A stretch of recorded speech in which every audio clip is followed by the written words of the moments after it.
The 12th was ultimately ended up being the 27th Amendment. It was never fully ratified by all the states. It had been ratified by some, but not by all back in 1791. And so it was sort of floating around out there. There was no deadline on the amendment to make it to sunset. So it was still technically, feasibly ratified. Who got that going but a college student? His name is Greg Watson. He now works for the Texas State Legislature.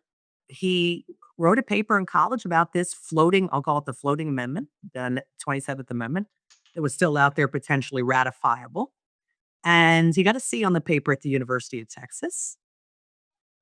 He had argued that it should be ratified. It forbids Congress from voting themselves a pay raise in the same Congress in which they're voting. Has to go to the next session of Congress before it can go into effect. So a way to stop legislators from voting themselves pay raise, they immediately have the benefit of. And he got a C. He nevertheless persevered. He went to the states that hadn't ratified, got them to ratify. The darn thing was ratified in 1992. Hang around 200 years and finally got ratified. That's a college student making a difference.